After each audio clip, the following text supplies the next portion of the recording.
സ്നാനങ്ങളെക്കുറിച്ചുള്ള ചില ചിന്തകളാണല്ലോ നാം ഇപ്പോൾ പഠിച്ചുകൊണ്ടിരിക്കുന്നത്.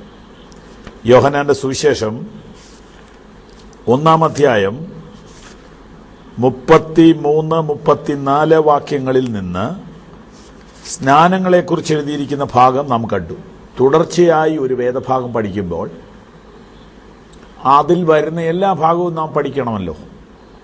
അതുകൊണ്ട് ഇവിടെ പറഞ്ഞിരിക്കുന്ന 4 വിധ സ്നാനങ്ങളെക്കുറിച്ച് നാം പഠിക്കുകയായിരുന്നു. ഒന്നുകൂടെ നമുക്ക് നോക്കാം. യോഹന്നാന്റെ സുവിശേഷം 1-ാം അധ്യായം 29 മുതൽ 34 വരെയുള്ള ആ പാരഗ്രാഫിനകത്ത് 31 മുതൽ വായിക്കാം. Page number 91. ഞാനും അവനെ അറിഞ്ഞില്ല, എങ്കിലും അവൻ ഇസ്രായേലിന് വെളിപ്പെടേണ്ടതിന് ഞാൻ വെള്ളത്തിൽ സ്നാനം കഴിപ്പിപ്പാൻ വന്നിരിക്കുന്നു എന്ന് പറഞ്ഞു. യോഹന്നാൻ പിന്നെയും സാക്ഷ്യം പറഞ്ഞത്, ആത്മാവ് ഒരു പ്രാവ് പോലെ സ്വർഗത്തിൽ നിന്ന് ഇറങ്ങി വരുന്നത് ഞാൻ കണ്ടു. അത് അവന്റെ മേൽ വസിച്ചു. ഞാനും അവനെ അറിഞ്ഞില്ല, എങ്കിലും വെള്ളത്തിൽ സ്നാനം കഴിപ്പിപ്പാൻ എന്നെ അയച്ചവൻ എന്നോട്, ആരുടെ മേൽ ആത്മാവ് ഇറങ്ങുന്നു വസിക്കുന്നു നീ കാണുമോ, അവൻ പരിശുദ്ധാത്മാവിൽ സ്നാനം കഴിപ്പിക്കുന്നവനാകുമെന്ന് പറഞ്ഞു. ഇവിടെ നിലവിൽ 2 സ്നാനമാണ് കണ്ടത്. ഇതിനെക്കുറിച്ച് ഞാൻ വിവരിക്കുകയായിരുന്നു. ഇന്നത്തെ ചിന്താവിഷയത്തിലേക്ക് കടക്കുന്നതിന് മുമ്പ് ഒരു വാക്ക് പ്രാർത്ഥിക്കാം. സ്വർഗസ്ഥ പിതാവേ, തിരുവെഴുത്തുകളുടെ ആഴമായ പഠനത്തിൽ ഏർപ്പെട്ടിരിക്കുന്ന ഞങ്ങളെ തൃക്കൺ പാർക്കണമേ. അനേക വീടുകളിൽ, ലോകത്തിൻ്റെ അനേക രാജ്യങ്ങളിൽ, അനേക സ്ഥലങ്ങളിൽ, അനേക വീടുകളിൽ ഇരിക്കുന്ന എല്ലാ ശ്രോതാക്കൾക്ക് വേണ്ടിയും യേശു കർത്താവിൻ്റെ നാമത്തിൽ അടിയൻ പ്രാർത്ഥിക്കുന്നു. ഞങ്ങൾ ഒരുമിച്ച് പ്രാർത്ഥിക്കുന്നു. തിരുവെഴുത്തുകളെ ഞങ്ങൾക്ക് പ്രകാശിപ്പിച്ച് തരണമേ, യേശുവിൻ നാമത്തിൽ. ആമേൻ. ശ്രദ്ധിച്ചാട്ടെ. 1 വെള്ളത്തിലെ സ്നാനം, 2 പരിശുദ്ധാത്മാവിലുള്ള സ്നാനം. ഇത് 2 എണ്ണമാണ് ഇവിടെ വ്യക്തമായിട്ട് കാണുന്നത്. എന്നാൽ ഞാൻ കഴിഞ്ഞ ദിവസങ്ങളിൽ പറഞ്ഞതെല്ലാം ഒന്നുകൂടെ പറഞ്ഞിട്ട് 4-ാമത്തേത് ഇന്ന് വിവരിക്കാം. നമ്പർ 1, പാപികളും ദോഷികളുമായ മനുഷ്യവർഗം യോഹന്നാൻ സ്നാപകന്റെ മാനസാന്തര പ്രസംഗം കേട്ട് പാപങ്ങൾ ഏറ്റുപറഞ്ഞ് മാനസാന്തരപ്പെട്ടു വന്നപ്പോൾ അവരുടെ മാനസാന്തരത്തിൻ്റെ അംഗീകാരവും അടയാളവുമായിട്ട് യോഹന്നാൻ അവർക്ക് നൽകിയ സ്നാനമാണ് 1-ാമത്തെ സ്നാനം. അതിന് മാനസാന്തര സ്നാനം എന്ന പേര്. അക്കൂട്ടത്തിൽ ഇറങ്ങി വന്ന പരിശുദ്ധനായ ദൈവപുത്രൻ ഏറ്റ സ്നാനമാണ് 2-ാമത്തെ സ്നാനം. അത് മാനസാന്തര സ്നാനം എന്ന് പറയാൻ ഒക്കുകയില്ല. പരിശുദ്ധനായ യേശുവിൻ്റെ സ്നാനം മാതൃകാ സ്നാനം എന്ന് പറയാം. അവൻ നമുക്ക് മാതൃകയായിരുന്നു.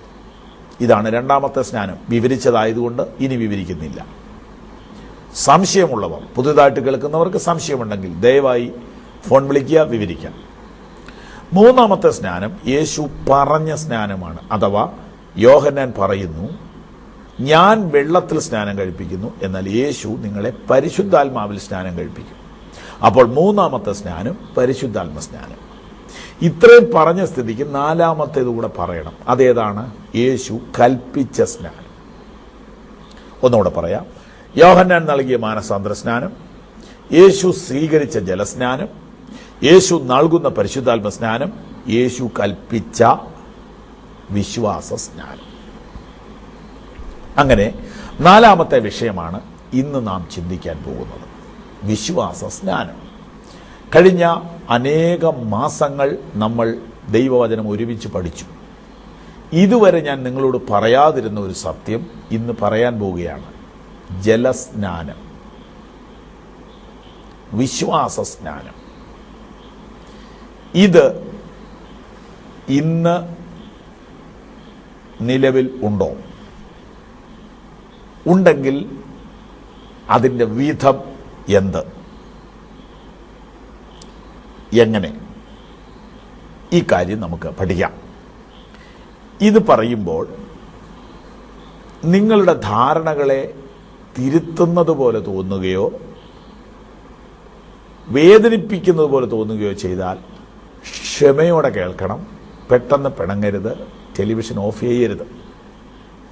സത്യങ്ങളുടെ മുമ്പിൽ നമുക്ക് ഒഴിഞ്ഞു മാറാനോ കണ്ണടയ്ക്കാനോ കഴിയില്ല. എല്ലാ സത്യവും എന്നെങ്കിലും ഒരിക്കൽ നാം അംഗീകരിക്കേണ്ടി വരും. മരണം എനിക്ക് ഇഷ്ടമല്ലെങ്കിലും ഒരു ദിവസം അതിനെ ഞാൻ അംഗീകരിക്കേണ്ടി വരും. ഇതുപോലെയാണ് സത്യമെല്ലാം. വിശ്വാസ സ്നാനം, ജലസ്നാനം, ക്രിസ്തീയ സ്നാനം എന്നീ വാക്കുകളിൽ ഞങ്ങൾ പറയുന്ന ഈ ആത്മീയ വിഷയം മാമോദീസ എന്ന പേരിലാണ് ക്രിസ്തീയ സമൂഹത്തിൽ അറിയപ്പെടുന്നത്. ആ പദം മലയാള ഭാഷയല്ല, മറ്റൊരു ഭാഷയിൽ നിന്ന് ആ മാമോദീസ എന്ന പദം ഉപയോഗിക്കുന്നു എന്നുള്ളതല്ലാതെ അർത്ഥത്തിൽ വ്യത്യാസമില്ല. മലയാള ബൈബിളിൽ എല്ലായിടത്തും തന്നെ സാധാരണ ഉപയോഗിച്ച് കാണുന്ന പദം സ്നാനം എന്നാണ്. ചില സ്ഥലങ്ങളിൽ ജ്ഞാനസ്നാനമെന്നുണ്ട്, ചില തർജ്ജിമയിൽ മാമോദീസ എന്നുണ്ട്, ചില സ്ഥലങ്ങളിൽ മുഴുകൽ സ്നാനം എന്നൊക്കെയുണ്ട്. ഇത് എന്തിനു വേണ്ടി എന്ന് തുടങ്ങി അനേക കാര്യങ്ങൾ പറയാനുണ്ട്. ഉള്ള സമയം കൊണ്ട് പറയാം.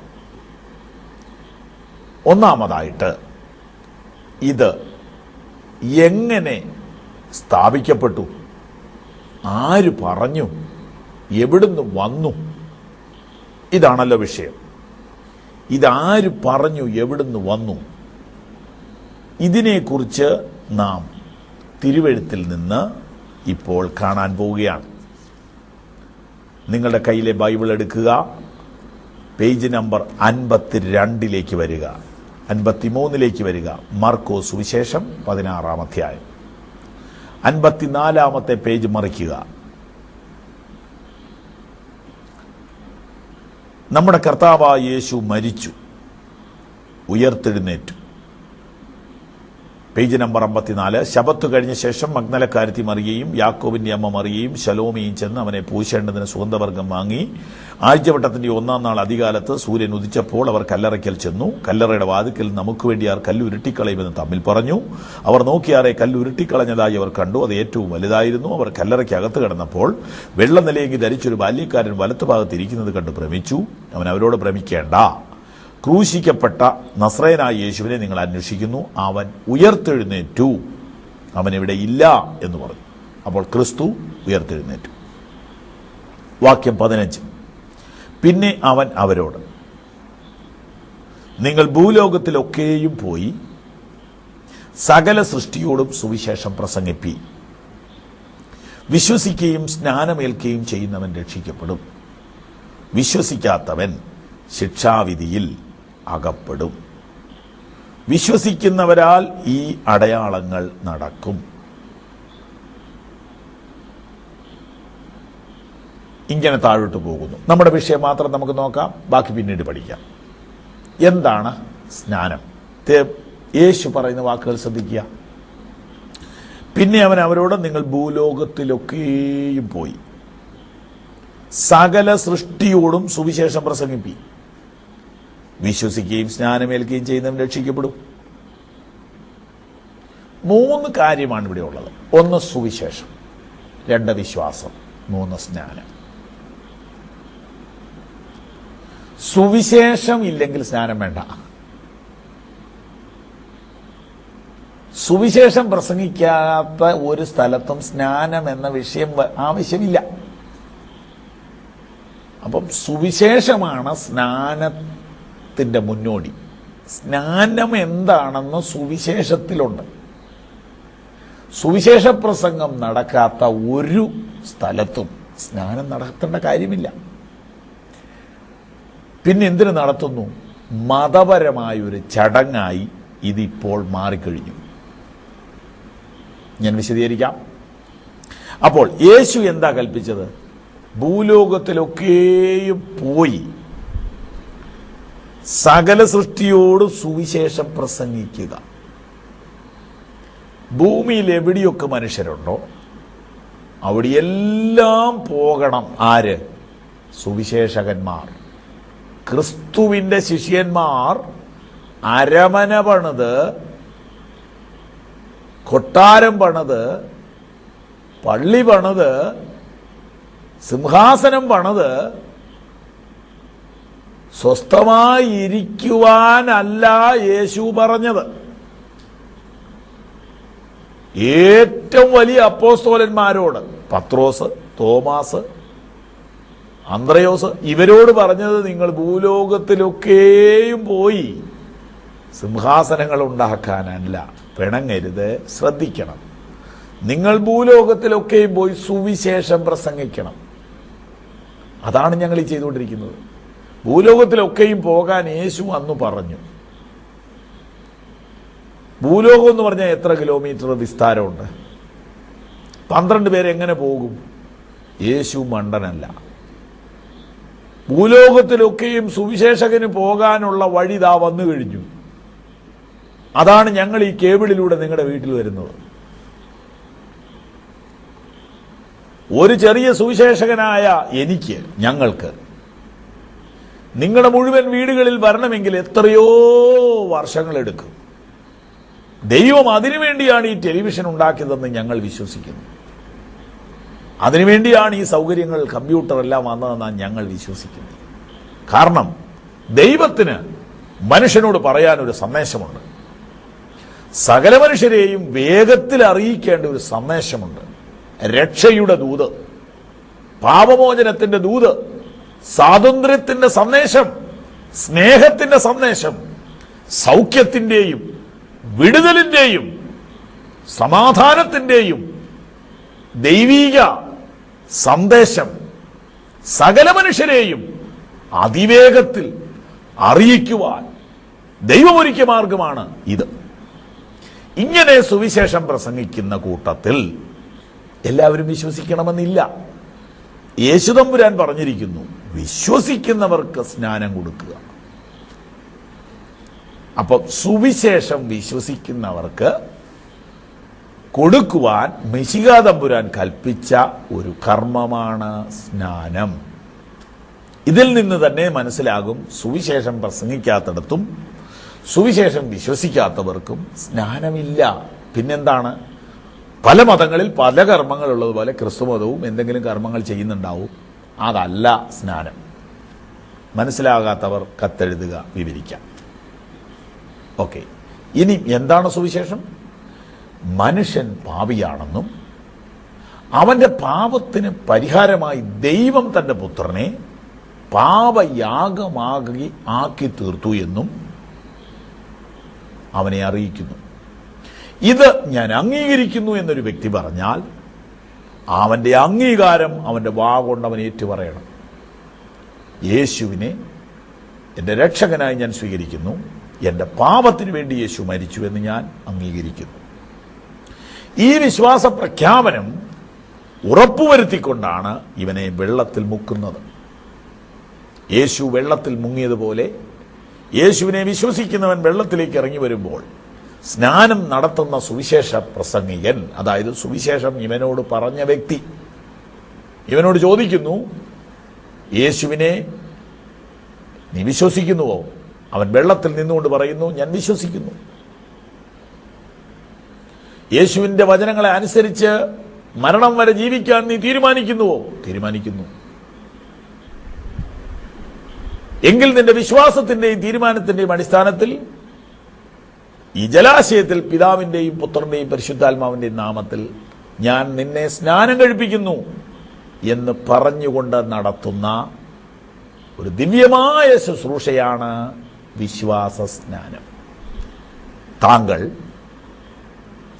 ഈ ശുശ്രൂഷ അനുഭവിച്ചിട്ടുണ്ടോ? താങ്കൾ സുവിശേഷം വിശ്വസിച്ചിട്ടുണ്ട് അല്ലേ? പല പ്രാവശ്യമായി ബൈബിളിലൂടെയുള്ള പ്രസംഗം കേട്ടു. വളരെ നന്ദി. നിങ്ങളയച്ച കത്തുകൾ, നിങ്ങളുടെ ടെലിഫോൺ കോളുകൾ എല്ലാം ഞങ്ങൾ വളരെ വിലപ്പെട്ടതായി കരുതുന്നു. ചിലതിനെല്ലാം ഞങ്ങൾ മറുപടി അയച്ചു കഴിഞ്ഞു.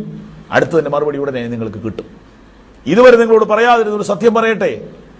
നിങ്ങൾ പല പ്രാവശ്യം ഈ ടെലിവിഷന്റെ മുമ്പിൽ വെച്ച് യേശുവിന് വേണ്ടി ഞാൻ ജീവിക്കുമെന്ന് പറഞ്ഞില്ലയോ? എങ്കിൽ നിങ്ങൾ ചെയ്യേണ്ട ഒരു കാര്യമുണ്ട്. ആ വിശ്വാസത്തിന്റെ പ്രഖ്യാപനമായ സ്നാനം സ്വീകരിക്കണം. നിങ്ങളുടെ മനസ്സിൽ വരുന്ന ചോദ്യം ഞാൻ വായിക്കുന്നു. ആ ചോദ്യം ഇതാണ്: ഞങ്ങൾ ഒരിക്കലും സ്നാനപ്പെട്ടതാണല്ലോ പാസ്റ്ററെ. സിമ്പിളായിട്ട് ഞാൻ മറുപടി പറയുന്നു. നിങ്ങൾ വിശ്വസിച്ചപ്പോഴാണ്? പ്രസംഗം കേട്ടപ്പോഴാണ്. വിശ്വസിച്ച ശേഷമാണ് സ്നാനം. അതിനു മുമ്പുള്ളതോ? അതിനു മുമ്പുള്ള മതപരമായൊരു കർമ്മം. എല്ലാ മതത്തിലും കർമ്മങ്ങളുണ്ട്. അതവിടെ നിൽക്കട്ടെ. ഇത് സുവിശേഷം വിശ്വസിച്ചാൽ സ്നാനം പെടണം. നിർബന്ധമാണോ എന്ന് യേശുവിനോട് ചോദിക്കണം. ദൈവത്തിൻ്റെ വചനം പറയാനാണ് ഈ പ്രോഗ്രാം വെച്ചിരിക്കുന്നത്, ഒരു മതത്തിൻ്റെ കാര്യം പറയാനല്ല. അപ്പോൾ സുവിശേഷം വിശ്വസിക്കുന്നവർക്ക് കൊടുക്കുവാൻ യേശു കൽപ്പിച്ചതാണ് സ്നാനം. എന്ത് സംശയമുണ്ടെങ്കിലും വിശദീകരിച്ചു തരാം. ഞാൻ നിങ്ങളുടെ മുമ്പിൽ 4 ചോദ്യം വയ്ക്കുന്നു. നിങ്ങളതിന് ഉത്തരം കണ്ടെത്തിയാൽ നിങ്ങളുടെ പ്രശ്നം അവസാനിച്ചു. 1, സ്നാനം ആർക്ക്? 2, സ്നാനം എന്തിന്? 3, സ്നാനം എപ്പോൾ? 4, സ്നാനം എങ്ങനെ? ആർക്ക്, എന്തിന്, എപ്പോൾ, എങ്ങനെ? ചോദ്യം എഴുതിയെടുക്കുക, ഉത്തരം നിങ്ങൾ തന്നെ കണ്ടുപിടിക്കുക. സ്നാനം ആർക്ക്? സ്നാനം എങ്ങനെ? സ്നാനം എന്തിന്? എപ്പോൾ? ഈ 4 ചോദ്യത്തിന് ഉത്തരം നിങ്ങൾ ബൈബിളിൽ നിന്ന് പറയണം. ഈ 4 ചോദ്യങ്ങൾക്ക് ഉത്തരമായി നിങ്ങൾ ബൈബിളിൽ നിന്ന് ഒരു വാക്യം കണ്ടുപിടിക്കണം. ഇത്രയും മാത്രം ചെയ്താൽ ഈ വിഷയത്തിലെ സംശയം തീരും. ഇത് നിങ്ങൾ സത്യസന്ധമായി ചെയ്യേണ്ട ഒരു കാര്യമാണ്.